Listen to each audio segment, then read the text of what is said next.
Bobby Kennedy Jr. has written a remarkable, meticulously researched new book called The Real Anthony Fauci, Bill Gates, Big Pharma, and the Global War on Democracy and Public Health. It really is worth reading. So, of course, big tech immediately decided to censor it. YouTube shut down a videotaped book signing because it, quote, violated community guidelines and spread misinformation. Amazon limited advertising for the book. Many booksellers are just refusing to sell it. And yet, despite all of that, people are buying it. In fact, the book is at the top of the Amazon list. Tony Lyons is the president and publisher of Skyhorse, which is bravely publishing this book. He joins us tonight. Tony, thanks so much for coming on. First of all, congratulations on being brave enough to put this book out and on being rewarded by immense popular demand for it. But I'm interested in attempts to shut it down by big tech. Tell us what you've gone through. Yeah, so there's been a total media blackout of this book. I mean, it's the best-selling book in America, and you won't read about it in any newspaper. If you try to advertise on, any of the online platforms, they send you a notice saying that you can't advertise it there. It's just really crazy that this can happen in America. I mean, there has to be room in this country for dialogue and debate. Yes, and especially over this, which is a very serious book. I've read it, and it's not crazy in the slightest. It's actually far less crazy than a lot of things I see on NBC News. And again, it's meticulously researched. Has it not been reviewed at all? Like the New York Times hasn't even acknowledged it, for example? Hasn't been reviewed anywhere. I mean, this is a book that has 2,194 citations. It was vetted by doctors and scientists and lawyers. It's got a blurb from a Nobel Prize winning doctor. Amazing. Were you worried about publishing this book? I was worried about not publishing this book. I mean, there are two sides to every story. And, The Real Anthony Fauci is, like you said, a meticulously researched book. And, Bobby Kennedy worked 16 hours a day, 7 days a week for 9 months on this book. He gave his whole heart and soul to it. And, this is a book that I'm proud to publish. I'm proud to be associated with Bobby Kennedy. I think he's a hero. He's a great man. He's a fighter for justice. And, he's called anti-vaccine, but he's really anti-corruption, and he's pro-vaccine safety.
Thank you all very much for fighting.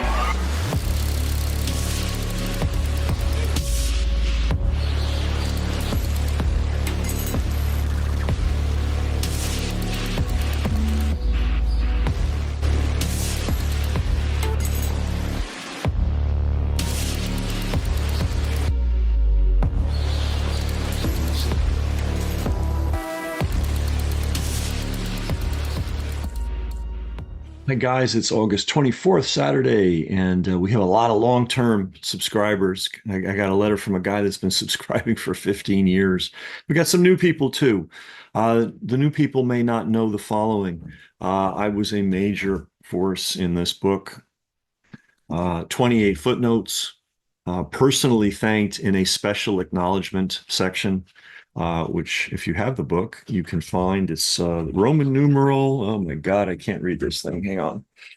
Roman numeral X11.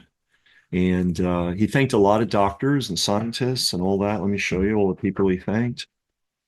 Cast of characters, large cast of characters. But he had a special acknowledgements page right here. Okay, and where the heck am I? I'm somewhere here, along with Robert Malone and Meryl Nass and Charles Ortleb and John Lauriston. And that's it. Special thanks. Before Kennedy decided to run for president, I talked to one of his friends and also the publisher of the Fauci book. And I said, why isn't there a bio on Bobby? Next thing you know, there's a bio on Bobby. And in the acknowledgement section, just so you know, this is the final page of the acknowledgement section. I don't know if it shows. That's where you need to look. Second to the last paragraph. My thanks to Ken McCarthy. That's me, by the way. I never use my name on this thing, but I do it. Got to do it occasionally. Who pointed out the censorship parallels with Upton Sinclair and was instrumental in suggesting that a biography needed to be written. Nobody else got that acknowledgement. I did. And then I brought in a researcher who I work with who's fantastic. We've had her on the show, Helen Boniski. And he also said, and also thanks to Helen Boniski for her help. When we started working with Kennedy, he was banned by all social media. The New York Times, the Atlantic, New York Magazine, Vanity Fair were all writing hit pieces against him. When the Fauci book came out, as you will see, it was the most censored book of the last 30 years, maybe 50 years, but certainly in this century. And yet it sold 1 million copies in hardcover, Kindle, and what's that other thing? Audible. So we're not just putting out the news, we're making the news. They don't want to talk about the books. They don't want to talk about this book. They don't want to talk about this book. They don't want to talk about this book. They don't want to talk about this book. They don't want to talk about this book. They don't want to talk about this book. What's that thing you do in text? WTF, exclamation point, question mark. I only say this to let you know something very important. The real stuff and how it really happens and who's really doing stuff you may never know about, or the public will know. You know about it, but the broader public will never know about it. They'll never have a clue. And you can thank the gatekeepers for that.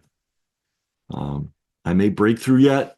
Brasscheck may break through yet. I may break through yet. I'm not counting on it. And I don't really care because I wanted to take Fauci out. And those of you that were subscribers know we started early. We were the earliest with the detailed information on why Fauci was a crook. We made a whole film about it, which was footnoted 28 times in the Kennedy book, which came out a year after my film. So as long as we get the job done, we're happy. It would be nice to reach more people so more people would get the information. That's what I'm trying to do. They don't want to help. They don't want to cooperate. Hey, what can you do? What can you do? But just want to give you a little behind the scenes of how things actually really work in this world. It's not at all what you think. All right. And thanks for everybody who's a supporter. Because you support this, I'm able to do what I do. So my gratitude for you is boundless, really. It's very generous, the people that help. And I really appreciate it. And this is what you're paying for, in case you wondered. Okay. Talk to you later. And I don't think I've ever introduced anyone that got applause like he just got. I must tell you, I don't think it's true. I don't think I've ever introduced anybody I got applause like that.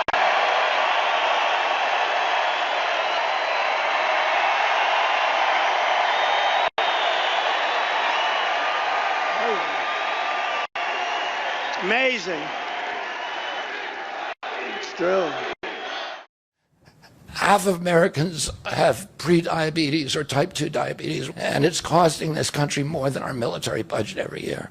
77% of our kids are too disabled to serve in the United States military. There's been an explosion of neurological illnesses that I never saw as a kid: ADD, ADHD, speech delay, language delay, Tourette syndrome, narcolepsy, ASD, Asperger's, autism. In the year 2000, the autism rate was 1 in 1,500. Now autism rates in kids are 1 in 36, according to CDC nationally. A sick child is the best thing for the pharmaceutical industry. When American children or adults get sick with a chronic condition, they're put on medication for their entire life. It is crippling the nation's finances, and it is the fastest growing budget item in the federal budget. Why are we allowing this to happen to our children? And why isn't this in the headlines every single day? There's nobody else in the world that is experiencing this. This is only happening in America. The good news is that we can change all this. And we can change it very, very quickly.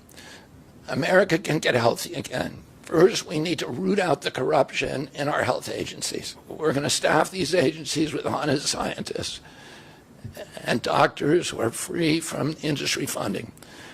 We're going to make sure the decisions of consumers, doctors, and patients are informed by unbiased science. The most unifying theme for all Americans is that we all love our children. If we all unite around that issue now, we can finally give them the protection, the health, and the future that they deserve. Thank you all very much.